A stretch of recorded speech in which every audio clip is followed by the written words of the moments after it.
میرے محترم بھائیوں اور پیاری بہنوں، کیا آپ تہجد کی نماز پڑھتے ہیں لیکن پھر بھی دل میں یہ سوال رہتا ہے کہ کہیں ایسی غلطیاں تو نہیں ہو رہی جو اس عظیم عبادت کی برکت اور اجر کو کم کر دیں؟ آج کی اس ویڈیو میں ہم تہجد کی نماز میں ہونے والی 10 بڑی غلطیوں کو قرآن و سنت کی روشنی میں جانیں گے، تاکہ ہماری تہجد اللہ تعالیٰ کے ہاں زیادہ محبوب اور قبولیت کے زیادہ قریب ہو جائے۔ تہجد کی نماز میں ہونے والی 10 بڑی غلطیاں، کن غلطیوں سے بچنا ضروری ہے؟ میرے محترم بھائیوں اور پیاری بہنوں، دنیا میں شاید ہی کوئی ایسا مسلمان ہو جو یہ نہ چاہتا ہو کہ اللہ تعالیٰ اس کی دعائیں قبول فرمائے، اس کے گناہ معاف کر دے، اس کی پریشانیاں دور کر دے اور اس کی زندگی میں برکتیں نازل فرمائے۔ اسی لیے جب تہجد کا ذکر آتا ہے تو ہر مومن کے دل میں ایک خاص کیفیت پیدا ہوتی ہے، کیونکہ تہجد وہ عظیم عبادت ہے جس کے بارے میں قرآن کریم اور احادیث مبارکہ میں بے شمار فضائل بیان ہوئے ہیں۔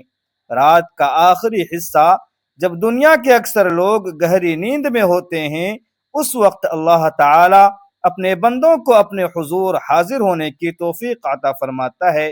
یہی وہ وقت ہے جب بندہ اپنے رب کے سامنے دل کھول کر دعا کرتا ہے، اپنے گناہوں پر ندامت کا اظہار کرتا ہے اور اپنی دنیا و آخرت کی بھلائی مانگتا ہے۔ لیکن میرے عزیز بھائیوں اور پیاری بہنوں، ایک نہایت اہم سوال یہ بھی ہے کہ کیا صرف تہجد پڑھ لینا ہی کافی ہے؟ کیا ہر شخص کی تہجد ویسے ہی ہوتی ہے جیسے رسول اللہ کی تھی؟ یا کہیں ایسا تو نہیں کہ ہم انجانے میں کچھ ایسی غلطیاں کر رہے ہوں جن کی وجہ سے ہماری عبادت کا حسن کم ہو جاتا ہو، خشوع و خضوع متاثر ہو جاتا ہو، یا ہم اس عظیم عبادت کے مکمل اجر سے محروم رہ جاتے ہوں؟ آج کی اس ویڈیو میں ہم تہجد کی نماز میں ہونے والی ان عام غلطیوں کو ایک ایک کر کے سمجھیں گے جن میں بہت سے لوگ لا علمی کی وجہ سے مبتلا ہو جاتے ہیں۔ انشاءاللہ ہم قرآن کریم، صحیح احادیث مبارکہ اور اہل علم کی بیان کردہ رہنمائی کی روشنی میں ان غلطیوں سے بچنے کا طریقہ بھی جانیں گے، تاکہ ہماری تہجد زیادہ خوبصورت، زیادہ خشوع والے اور سنت نبوی صلی اللہ علیہ وسلم کے مطابق ہو جائے۔ میرے پیارے بھائیوں اور پیاری بہنوں، سب سے پہلے ایک بات اچھی طرح سمجھ لیجئے کہ تہجد ایک بہت عظیم نفل عبادت ہے، لیکن نفل ہونے کا مطلب یہ ہرگز نہیں کہ اسے معمولی سمجھ لیا جائے۔ اللہ تعالیٰ نے قرآن کریم میں اپنے محبوب نبی حضرت رسول خدا صلی اللہ علیہ وسلم کو فرمایا، اور رات کے کچھ حصے میں تہجد پڑھا کیجئے، یہ آپ کے لیے ایک اضافی عبادت ہے۔ امید ہے کہ آپ کا رب آپ کو مقام محمود عطا فرمائے گا۔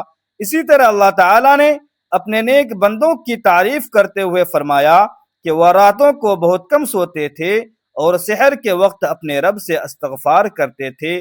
اس سے معلوم ہوتا ہے کہ تہجد صرف چند رکعتوں کا نام نہیں، بلکہ یہ اللہ تعالیٰ سے محبت، اخلاص، عاجزی اور قربت حاصل کرنے کا ایک عظیم ذریعہ ہے۔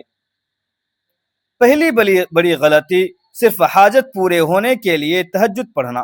میرے عزیز بھائیوں اور پیاری بہنوں، آج کل بہت سے لوگ صرف اس وقت تہجد شروع کرتے ہیں جب ان پر کوئی بڑی مصیبت آ جائے، کاروبار میں نقصان ہو جائے، شادی میں رکاوٹ آ جائے، اولاد نہ ہو، بیماری آ جائے یا کوئی دنیاوی ضرورت پیش آ جائے۔ وہ چند دن یا چند ہفتے تہجد پڑھتے ہیں، اور جب ضرورت پوری ہو جاتی ہے تو تہجد بھی چھوڑ دیتے ہیں۔ یاد رکھیے، اللہ تعالیٰ سے اپنی حاجت مانگنا بالکل درست ہے، بلکہ دعا عبادت ہے، لیکن اگر تہجد کا مقصد صرف دنیا حاصل کرنا رہ جائے اور اللہ تعالیٰ کی رضا، قرب اور آخرت کی فکر ختم ہو جائے تو یہ ایک بڑی محرومی ہے۔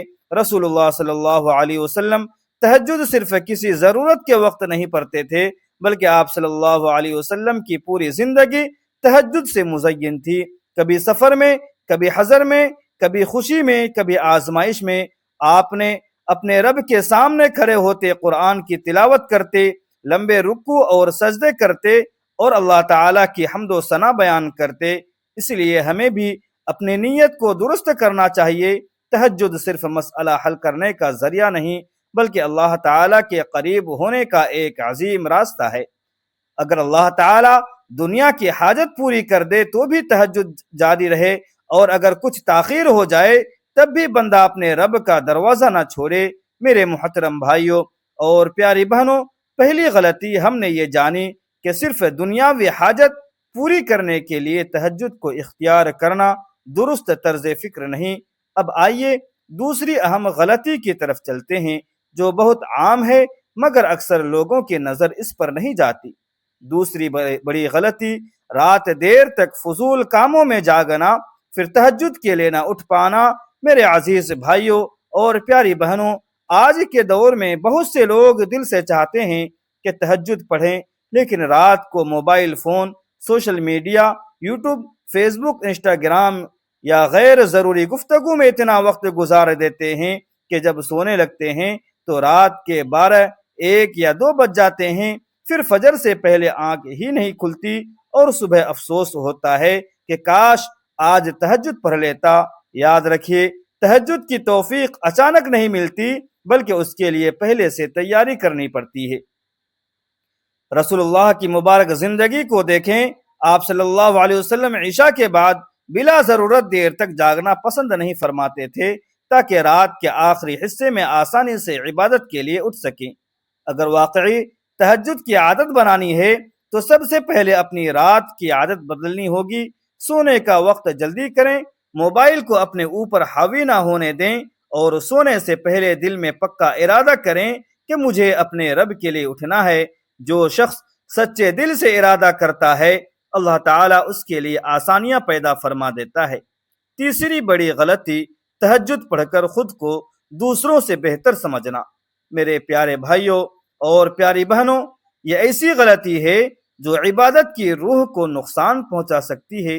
کچھ لوگ جب تہجد پڑھنا شروع کرتے ہیں تو رفتہ رفتہ ان کے دل میں یہ احساس پیدا ہونے لگتا ہے کہ شاید وہ دوسروں سے زیادہ نیک ہو گئے ہیں۔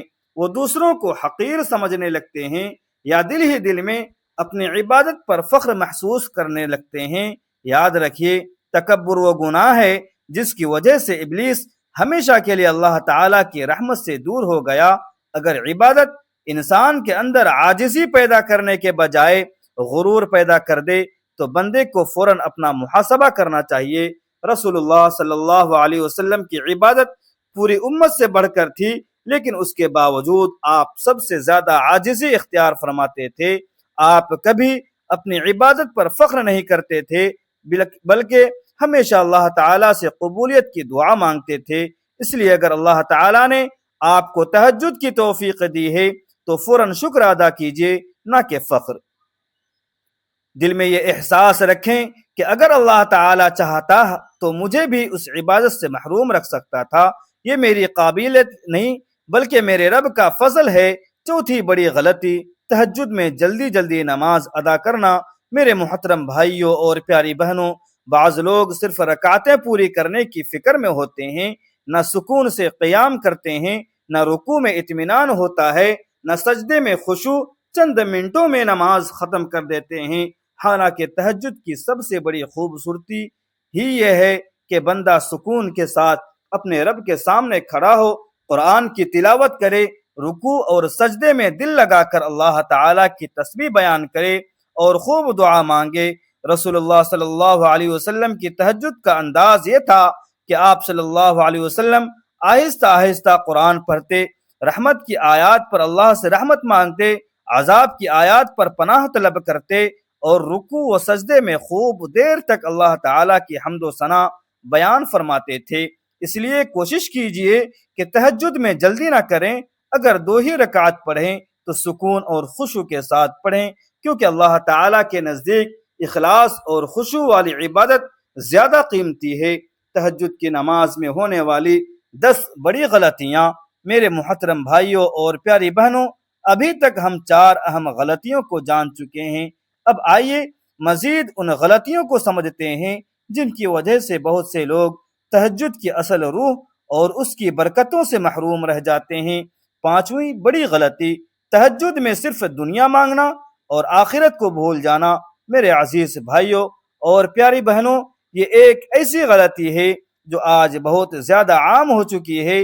بہت سے لوگ تہجد میں صرف یہ دعا کرتے ہیں کہ یا اللہ میرا کاروبار بڑھا دے، میری نوکری لگ جائے، میری شادی ہو جائے، میرے قرض ختم ہو جائیں، میری بیماری دور ہو جائے۔ یقیناً یہ سب دعائیں مانگنا جائز ہے، بلکہ اللہ تعالیٰ سے ہر جائز ضرورت مانگنی چاہیے، لیکن اگر ہماری پوری دعا صرف دنیا تک محدود ہو جائے اور آخرت کی فکر ختم ہو جائے تو یہ ایک بہت بڑی کمی ہے۔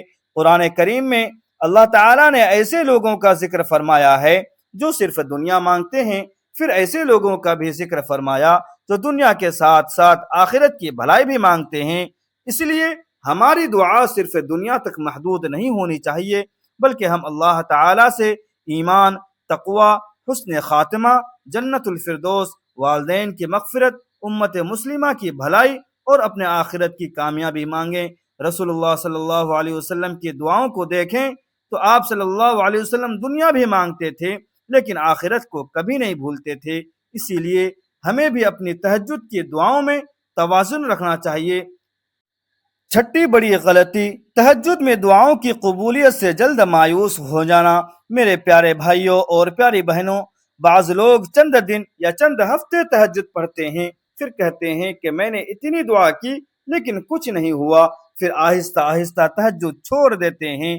یاد رکھیے، مومن کا کام دعا کرنا ہے، قبول کرنا اللہ تعالیٰ کا کام ہے۔ اللہ تعالیٰ اپنے علم اور حکمت کے مطابق فیصلہ فرماتا ہے، کبھی فوراً عطا فرما دیتا ہے، کبھی بہتر وقت کے لیے مؤخر کر دیتا ہے، اور کبھی اس کے بدلے کوئی بڑی مصیبت ٹال دیتا ہے یا آخرت کے لیے اجر محفوظ کر دیتا ہے۔ رسول اللہ صلی اللہ علیہ وسلم نے فرمایا کہ بندے کی دعا قبول ہوتی رہتی ہے جب تک وہ جلد بازی نہ کرے اور یہ نہ کہے کہ میں نے دعا کی مگر قبول نہیں ہوئی۔ اس لیے اگر آپ مہینوں سے یا برسوں سے ایک ہی دعا مانگ رہے ہیں تو مایوس نہ ہو، اپنے رب پر یقین رکھیں، کیونکہ وہ اپنے بندے کے لیے وہی فیصلہ فرماتا ہے جس میں اس کی حقیقی بھلائی ہوتی ہے۔ ساتویں بڑی غلطی، تہجد پڑھ کر گناہوں سے نہ بچنا۔ میرے محترم بھائیوں اور پیاری بہنوں، بعض لوگ تہجد تو پڑھتے ہیں لیکن دن بھر جھوٹ بولتے ہیں، غیبت کرتے ہیں، لوگوں کا حق مارتے ہیں، والدین کی نافرمانی کرتے ہیں یا حرام کاموں سے نہیں بچتے۔ یاد رکھیے، تہجد صرف رات کی عبادت نہیں بلکہ یہ انسان کی پوری زندگی بدلنے والی عبادت ہے۔ اگر کوئی شخص تہجد پڑھنے کے باوجود اپنے اخلاق، اپنے کردار اور اپنے معاملات کو درست نہیں کرتا تو اسے اپنے نفس کا محاسبہ کرنا چاہیے۔ اللہ تعالیٰ کو صرف ہماری رکعتیں پسند نہیں بلکہ ہمارا اخلاص، تقوی اور اچھا کردار بھی پسند ہے۔ جب تہجد انسان کے دل میں اللہ کا خوف پیدا کرتی ہے تو اس کے اثرات دن کے اعمال میں بھی نظر آنے چاہیے۔ اسی لیے ہر تہجد پڑھنے والے کو اپنے آپ سے یہ سوال کرنا چاہیے کہ کیا میری نماز نے مجھے گناہوں سے دور کیا؟ کیا میرے اخلاق پہلے سے بہتر ہوئے؟ کیا میری زبان پہلے سے زیادہ پاک ہوئی؟ کیا میرے معاملات میں دیانتداری آئی؟ اگر جواب ہاں ہے تو سمجھیں کہ آپ کی تہجد انشاءاللہ آپ کی اصلاح کر رہی ہے۔ میرے پیارے بھائیوں اور پیاری بہنوں، تہجد صرف چند رکعتوں کا نام نہیں بلکہ یہ دل کی اصلاح، اخلاق کی خوبصورتی اور اللہ تعالیٰ سے مضبوط تعلق کا نام ہے۔ اگر ہماری نماز ہمارے کردار کو نہ بدلے تو ہمیں اپنی عبادت کے ساتھ ساتھ اپنے عمل کا بھی جائزہ لینا چاہیے۔ تہجد کی نماز میں ہونے والی 10 بڑی غلطیاں۔ میرے محترم بھائیوں اور پیاری بہنوں، ابھی تک ہم 7 اہم غلطیوں کو جان چکے ہیں۔ اب آئیے باقی غلطیوں کو بھی سمجھتے ہیں، کیونکہ بعض اوقات یہی چھوٹی چھوٹی کوتاہیاں انسان کو اس عظیم عبادت کی مکمل برکتوں سے محروم کر دیتی ہے۔ 8ویں بڑی غلطی، تہجد میں خشوع و خضوع کا نہ ہونا۔ میرے عزیز بھائیوں اور پیاری بہنوں، نماز صرف قیام، رکوع اور سجدے کا نام نہیں بلکہ نماز کا اصل حسن خشوع و خضوع ہے۔ افسوس کی بات یہ ہے کہ بعض لوگ تہجد میں کھڑے تو ہو جاتے ہیں لیکن ان کا دل دنیا کے خیالات میں گم رہتا ہے۔ زبان سے قرآن پڑھ رہے ہوتے ہیں مگر ذہن کاروبار، نوکری، گھر، موبائل یا دوسری پریشانیوں میں لگا ہوتا ہے۔ یاد رکھیے، اللہ تعالیٰ صرف ہماری جسم کو کھڑا دیکھنا نہیں چاہتے بلکہ ہمارے دل کا جھکنا بھی چاہتے ہیں۔ جب بندہ رات کے آخری پہر اپنے رب کے سامنے کھڑا ہو تو پوری کوشش کرے کہ اس کا دل بھی اللہ تعالیٰ کی طرف متوجہ ہو۔ اگر نماز کے دوران خیالات آئیں تو گھبرانے کی ضرورت نہیں، کیونکہ یہ ہر انسان کے ساتھ ہوتا ہے، لیکن جیسے ہی احساس ہو کہ دل ادھر ادھر چلا گیا ہے، فوراً اپنی توجہ دوبارہ قرآن کی تلاوت اور اللہ تعالیٰ کی طرف لے آئیں۔ علماء کرام فرماتے ہیں کہ خشوع ایک دن میں پیدا نہیں ہوتا، بلکہ مسلسل کوشش، ذکر الہی، گناہوں سے بچنے اور اخلاص کے ساتھ عبادت کرنے سے آہستہ آہستہ دل میں پیدا ہوتا ہے۔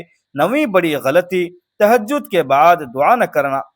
میرے پیارے بھائیوں اور پیاری بہنوں، بعض لوگ بڑی محنت سے تہجد پڑھتے ہیں لیکن سلام پھیرتے ہی فوراً بستر پر چلے جاتے ہیں یا کسی اور کام میں لگ جاتے ہیں، حالانکہ تہجد کے بعد دعا کرنا ایک عظیم سعادت ہے۔ رات کا آخری حصہ دعا کی قبولیت کے اوقات میں شمار ہوتا ہے۔ صحیح حدیث میں آتا ہے کہ اللہ تعالی ہر رات آخری تہائی حصے میں آسمان دنیا کی طرف نزول رحمت فرماتے ہیں اور فرماتا ہے کوئی مجھ سے دعا مانگنے والا کہ میں اس کی دعا قبول کروں، ہے کوئی مجھ سے مغفرت مانگنے والا کہ میں اسے بخش دوں، ہے کوئی مجھ سے رزق مانگنے والا کہ میں اسے عطا کروں۔ یہ حدیث ہمیں امید، محبت اور اللہ تعالیٰ پر کامل اعتماد سکھاتی ہے۔ اس لیے تہجد کے بعد جلدی نہ کیجیے بلکہ چند منٹ اپنے رب کے سامنے عاجزی کے ساتھ دعا کیجیے، اپنے گناہوں پر استغفار کیجیے، اپنے والدین، اہل خانہ، مرحومین اور پوری امت مسلمہ کے لیے بھی دعا کیجیے۔ 10ویں بڑی غلطی، تہجد کو چند دن کا جذبہ بنا لینا۔ میرے محترم بھائیوں اور پیاری بہنوں، یہ شاید سب سے عام غلطی ہے۔ رمضان آیا، شب قدر آئی، کوئی پریشانی آئی یا کسی نے تہجد کی فضیلت سنائی تو چند دن تہجد پڑھ لی، پھر آہستہ آہستہ سب ختم ہو گیا۔ یاد رکھیے، اللہ تعالیٰ کے نزدیک وہ عمل زیادہ محبوب ہے جو ہمیشہ کیا جائے، چاہے تھوڑی ہی کیوں نہ ہو۔ اگر آپ روزانہ 8 رکعت نہیں پڑھ سکتے تو 2 رکعت ہی صحیح، لیکن کوشش کریں کہ پابندی کے ساتھ پڑھیں۔ اگر ہر رات نہیں اٹھ سکتے تو ہفتے میں 2 راتیں یا کم از کم جمعہ کی رات ضرور تہجد کی عادت بنائیں۔ شیطان ہمیشہ یہی چاہتا ہے کہ انسان عبادت کو وقتی جوش تک محدود رکھے، لیکن مومن کی پہچان استقامت ہے۔ ایک نہایت اہم نصیحت میرے عزیز بھائیوں اور پیاری بہنوں، اگر کبھی کسی رات آپ کی آنکھ نہ کھلے تو اپنے آپ کو ملامت ضرور کریں، لیکن مایوس ہرگز نہ ہوں۔ شیطان یہی چاہتا ہے کہ انسان 1-2 بار ناکام ہونے کے بعد عبادت چھوڑ دے، لیکن اللہ تعالیٰ اپنے بندے کی نیت کو بھی دیکھتا ہے۔ آج اگر تہجد رہ گئی تو کل دوبارہ کوشش کیجیے، اگر ایک ہفتہ نہ اٹھ سکے تو اگلے ہفتہ پھر کوشش کیجیے۔ جو بندہ بار بار اپنے رب کے دروازے پر واپس آتا ہے، اللہ تعالیٰ اسے کبھی محروم نہیں فرماتے۔ میرے محترم بھائیوں اور پیاری بہنوں، یاد رکھیں، تہجد صرف رات کی نماز نہیں بلکہ اللہ تعالیٰ سے محبت، اخلاص، صبر اور امید اور بندگی کا نام ہے۔ جب انسان ساری دنیا کو چھوڑ کر رات کی تنہائی میں صرف اپنے رب کے سامنے کھڑا ہوتا ہے تو یہی وہ لمحے ہوتے ہیں جو انسان کی تقدیر بدلنے کا سبب بن سکتے ہیں، اس کے دل کو سکون عطا کر سکتے ہیں اور اسے اپنے رب کے مزید قریب کر سکتے ہیں۔ اس لیے آج ہی عہد کیجئے کہ ہم تہجد کو صرف وقتی جذبہ نہیں بنائیں گے بلکہ اپنی زندگی کا مستقل حصہ بنانے کی کوشش کریں گے۔ میرے محترم بھائیوں اور پیاری بہنوں، اگر آج کی اس ویڈیو سے آپ کو کوئی ایک بھی نئی اور مفید بات سیکھنے کو ملی ہو تو اس پر ضرور عمل کیجیے اور اسے اپنے گھر والوں، رشتہ داروں اور دوستوں تک بھی ضرور پہنچائیے، کیونکہ نیکی کی بات آگے پہنچانے والے کو بھی اس کے برابر اجر ملتا ہے۔ اگر آپ ابھی تک ہمارے چینل AR دینی وائز سے نہیں جڑے ہیں تو ابھی چینل کو سبسکرائب کر لیجئے، ساتھ موجود بیل آئیکن کو بھی دبا دیجئے تاکہ قرآن و سنت کی روشنی میں آنے والی ہر نئی اور مستند اسلامی ویڈیو سب سے پہلے آپ تک پہنچ سکے۔ اس ویڈیو کو ضرور لائک کریں، زیادہ سے زیادہ شیئر کریں اور کمنٹ باکس میں ماشاءاللہ لکھنے کے ساتھ اپنا نام، شہر، گاؤں اور ملک بھی ضرور لکھیں تاکہ ہماری پوری ٹیم آپ سب کے لیے خصوصی دعا کر سکے۔ اللہ تعالی ہم سب کو تہجد کی پابندی کرنے، اس میں ہونے والی غلطیوں سے بچنے، اخلاص کے ساتھ عبادت کرنے اور اپنی تمام عبادت کو سنت نبوی صلی اللہ علیہ وسلم کے مطابق ادا کرنے کی توفیق عطا فرمائے۔ آمین یا رب العالمین۔